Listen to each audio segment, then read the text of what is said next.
بسم اللہ الرحمن الرحیم۔ السلام علیکم۔ مس عائشہ ایک چھوٹے سے شہر میں پرائمری اسکول میں کلاس 5 کی ٹیچر تھی۔ ان کی ایک عادت تھی کہ وہ کلاس شروع کرنے سے پہلے ہمیشہ آئی لو یو آل بولا کرتی، مگر وہ جانتی تھی کہ وہ سچ نہیں کہتی۔ وہ کلاس کے تمام بچوں سے یکساں پیار نہیں کرتی تھی۔ کلاس میں ایک ایسا بچہ تھا جو مس عائشہ کو ایک آنکھ نہ بھاتا۔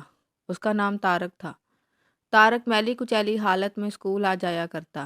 اس کے بال بگڑے ہوئے ہوتے، جوتوں کے تسمے کھلے ہوتے، قمیض کے کالر پر میل کا نشان۔ لیکچر کے دوران بھی اس کا دھیان کہیں اور ہوتا۔ مس عائشہ کے ڈانٹنے پر وہ چونک کر انہیں دیکھنے تو لگ جاتا، مگر اس کی خالی کھلی نظروں سے انہیں صاف پتہ لگتا رہتا کہ طارق جسمانی طور پر کلاس میں موجود ہونے کے باوجود بھی دماغی طور پر غائب ہے۔ رفتہ رفتہ مس عائشہ کو طارق سے نفرت سی ہونے لگی۔ کلاس میں داخل ہوتے ہی طارق مس عائشہ کی سخت تنقید کا نشانہ بننے لگا۔ ہر بری مثال طارق کے نام سے منسوب کی جاتی۔ بچے اس پر کھلکھلا کر ہنستے اور مس عائشہ اس کی تذلیل کر کے تسکین حاصل کرتی۔ پہلا سیمیسٹر ختم ہوا اور رپورٹیں بنانے کا مرحلہ آیا تو مس عائشہ نے طارق کی پروگریس رپورٹ میں اس کی تمام برائیاں لکھ ماریں۔ پروگریس رپورٹ والدین کو دکھانے سے پہلے ہیڈ مسٹرز کے پاس جایا کرتی تھی۔ انہوں نے جب طارق کی رپورٹ دیکھی تو مس عائشہ کو بلا لیا۔ مس عائشہ، پروگریس رپورٹ میں کچھ تو پروگریس بھی نظر آنی چاہیے۔ آپ نے تو جو کچھ لکھا ہے اس سے طارق کے والدین اس سے بالکل ہی نا امید ہو جائیں گے۔ میں معذرت خواہ ہوں، مگر طارق ایک بالکل ہی بدتمیز اور نکما بچہ ہے۔ مجھے نہیں لگتا کہ میں اس کی پروگریس کے بارے میں کچھ لکھ سکتی ہوں۔ مس عائشہ نفرت انگیز لہجے میں بول کر وہاں سے اٹھ آئیں۔ ہیڈ مسٹرس نے ایک عجیب حرکت کی۔ انہوں نے چپڑاسی کے ہاتھ مس عائشہ کی ڈیسک پر طارق کی گزشتہ سالوں کی پروگریس رپورٹس رکھوا دیں۔ اگلے دن مس عائشہ کلاس میں داخل ہوئیں تو رپورٹس پر نظر پڑی۔ الٹ پلٹ کر دیکھا تو پتہ لگا کہ یہ طارق کی رپورٹس ہیں۔ پچھلی کلاسوں میں بھی اس نے یقیناً یہی گل کھلائے ہوں گے، انہوں نے سوچا اور کلاس 3 کی رپورٹ کھولی۔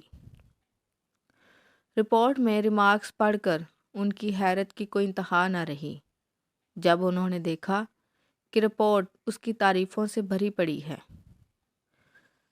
طارق جیسا ذہین بچہ میں نے آج تک نہیں دیکھا۔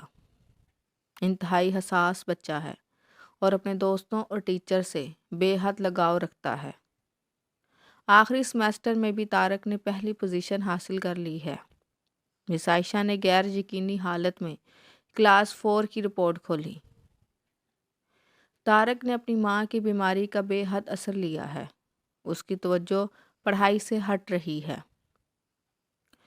طارق کی ماں کو آخری سٹیج کا کینسر تشخیص ہوا ہے۔ گھر پر اس کا اور اس کی ماں کا کوئی خیال رکھنے والا نہیں۔ طارق کی ماں مر چکی ہے اور اس کے ساتھ ہی طارق کی زندگی کی رمق بھی۔ اسے بچانا پڑے گا اس سے پہلے کہ بہت دیر ہو جائے۔ مس عائشہ پر لرزہ طاری ہو گیا۔ کانپتے ہاتھوں سے انہوں نے پروگریس رپورٹ بند کی۔ آنسو ان کی آنکھوں سے ایک کے بعد ایک گرنے لگے۔ اگلے دن جب مس عائشہ کلاس میں داخل ہوئیں تو انہوں نے اپنی عادت کے مطابق اپنا روایتی جملہ آئی لو یو آل دہرایا، مگر وہ جانتی تھیں کہ وہ آج بھی جھوٹ بول رہی ہیں، کیونکہ اس کلاس میں بیٹھے ایک بے ترتیب بالوں والے بچے طارق کے لیے جو محبت وہ آج اپنے دل میں محسوس کر رہی ہیں وہ کلاس میں کسی اور بچے کے لیے نہیں ہے۔ لیکچر کے دوران انہوں نے حسب معمول ایک سوال طارق سے پوچھا اور ہمیشہ کی طرح طارق نے سر جھکا لیا۔ جب کچھ دیر تک مس عائشہ کی طرف سے کوئی ڈانٹ پھٹکار اور ہم جماعت ساتھیوں کی جانب سے ہنسی کی آواز نہ سنائی دی تو اس نے اچنبھے میں سر اٹھا کر ان کی طرف دیکھا۔ خلاف توقع ماتھے پر آج بل نہ تھے، وہ مسکرا رہی تھی۔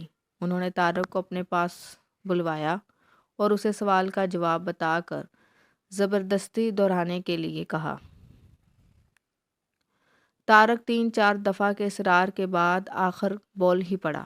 اس کے جواب دیتے ہی مس عائشہ نے نہ صرف خود پر جو شاندار تالیاں بجائیں بلکہ باقی سب سے بھی بجوائیں۔ پھر تو یہ روز کا معمول بن گیا۔ مس عائشہ ہر سوال کا جواب اسے خود بتاتی اور پھر اس کی خوب پذیرائی کرتی۔ ہر اچھی مثال طارق سے منسوب کی جانے لگی۔ رفتہ رفتہ پرانا طارق سکوت کی قبر پھاڑ کر باہر آ گیا۔ اب مس عائشہ کو سوال کے ساتھ جواب بتانے کی ضرورت نہ پڑتی۔ وہ روز بلا نقص و جوابات دے کر سب کو متاثر کرتا اور نئے نئے سوالات پوچھ کر سب کو حیران بھی۔ اس کے بال اب کسی حد تک سنورے ہوئے ہوتے، کپڑے بھی کافی حد تک صاف ہوتے، شاید وہ خود دھونے لگا تھا۔ دیکھتے ہی دیکھتے سال ختم ہو گیا اور طارق نے دوسری پوزیشن حاصل کی۔ الوداعی تقریب میں سب بچے مس عائشہ کے لیے خوبصورت تحفے لے کر آئے اور مس عائشہ کے ٹیبل پر ڈھیر کرنے لگے۔ ان خوبصورتی سے پیک ہوئے تحائف میں ایک پرانے اخبار میں بد سلیقہ طور پر پیک ہوا ایک تحفہ بھی پڑا تھا۔ بچے اسے دیکھ کر ہنس پڑے۔ کسی کو جاننے میں دیر نہ لگی کہ تحفے کے نام پر یہ چیز طارق لایا ہوگا۔ مس عائشہ نے تحائف کے اس چھوٹے سے پہاڑ میں سے لپک کر اسے نکالا۔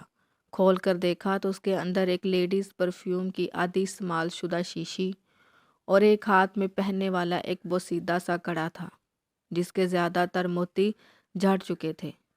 مس عائشہ نے خاموشی کے ساتھ اس پرفیوم کو خود پر چھڑکا اور ہاتھ میں کھڑا پہن لیا۔ بچے یہ منظر دیکھ کر حیران رہ گئے، خود طارق بھی۔ آخر طارق سے رہا نہ گیا اور مس عائشہ کے قریب آ کر کھڑا ہو گیا۔ کچھ دیر بعد اس نے اٹک اٹک کر مس عائشہ کو بتایا کہ آج آپ سے بالکل میری ماں جیسی خوشبو آ رہی ہے۔ وقت پر لگا کر اڑنے لگا۔ دن ہفتوں، ہفتے مہینوں اور مہینے سال میں بدلتے بھلا کہاں دیر لگتی ہے، مگر ہر سال کے اختتام پر مس عائشہ کو طارق کی طرف سے ایک خط باقاعدگی کے ساتھ موصول ہوتا جس میں لکھا ہوتا کہ میں اس سال بہت سارے نئے ٹیچر سے ملا مگر آپ جیسا کوئی نہیں ملا۔ پھر طارق کو اسکول ختم ہو گیا اور خطوط کا سلسلہ بھی۔ کئی سال مزید گزرے اور مس عائشہ ریٹائر ہو گئیں۔ ایک دن انہیں اپنی ڈاک میں طارق کا خط ملا جس میں لکھا تھا، اس مہینے کے آخر میں میری شادی ہے اور میں آپ کی موجودگی کے سوا شادی کا نہیں سوچ سکتا۔ ایک اور بات، میں زندگی میں بہت سارے لوگوں سے مل چکا ہوں، آپ جیسا کوئی نہیں ہے، فقط ڈاکٹر طارق۔ ساتھ ہی جہاز کا ریٹرن ٹکٹ بھی لفافے میں موجود تھا۔ مس عائشہ خود کو ہرگز نہ روک سکتی تھیں۔ انہوں نے اپنے شوہر سے اجازت لی اور وہ دوسرے شہر کے لیے روانہ ہو گئیں۔